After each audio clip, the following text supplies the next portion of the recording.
السلام عليكم ورحمة الله تعالى وبركاته. إن الحمد لله والصلاة والسلام على من لا نبي بعده. আলহামদুলিল্লাহ, দেশ বিদেশে দূরে কাছে যে যেখান থেকে দেখছেন আপনাদের সকলকে আমন্ত্রণ জানাচ্ছি কোরআনুল কারীমের সাংঘর্ষিক আয়াতগুলো নিয়ে প্রশ্ন উত্তরে বিশেষ আয়োজন, সুস্পষ্ট সমাধানের এই আয়োজন মেধা বিকাশ এর দ্বিতীয় পর্বে আপনাদের সকলকে স্বাগত জানাচ্ছি।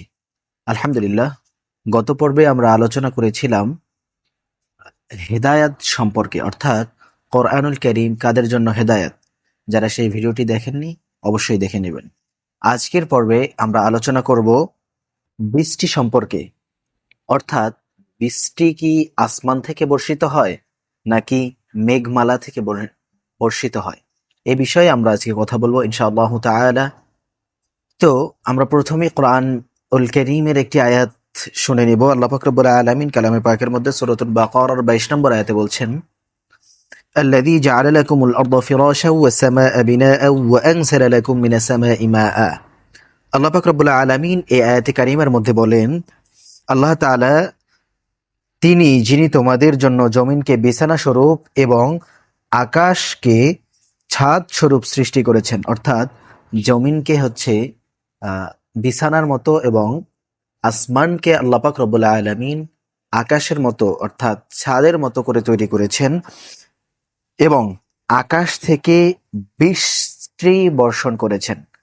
এই আয়াত দ্বারা আমরা বুঝতে পারি আল্লাহ পাক রব্বুল আলামিন এখানে বলেছেন যে আকাশ থেকে আল্লাহ পাক রব্বুল আলামিন বৃষ্টি বর্ষণ করেন। তো এরপরে যদি আমরা কোরআনুল কারীমের আরেকটা আয়াত নেই, যেখানে আল্লাহ পাক রব্বুল আলামিন বলেছেন, এটা হচ্ছে সূরাতুল আরাফের 57 নম্বর আয়াত। এখানে আল্লাহ পাক রব্বুল আলামিন বলতেছেন, হাত্তা ইযা আকালাত সাহাবান সিকালান সুকনাহু লিবালাদিন মাইয়িতিন ফাআনজালনা বিহিল মা।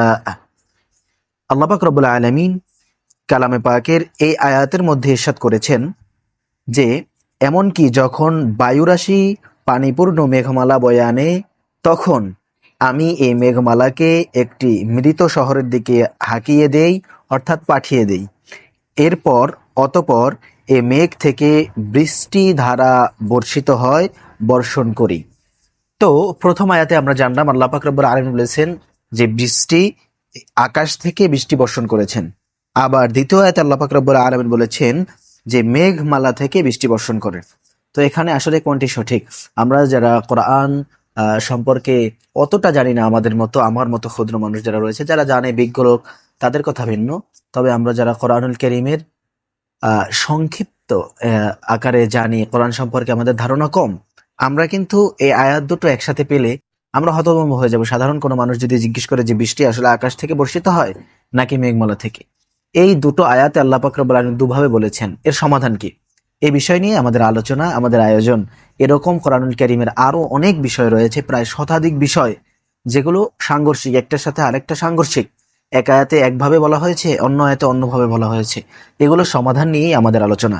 তো আমরা দুটি আয়াতের মধ্যে পেলাম, একটি আয়াতে ওয়ানজালা মিনাস সামাই মাআ ফিরাশা ওয়া আনজালা মিনাস সামাই মাআ।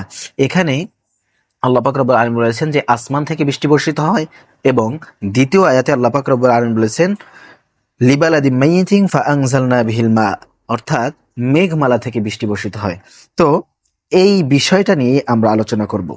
আল্লাহ পাক রব্বুল আলামিন প্রথম আয়াতে যে সামাউন শব্দ ব্যবহার করেছেন, অর্থাৎ আসমানের কথা বলেছেন, যে আসমান থেকে বৃষ্টি বর্ষিত হয়।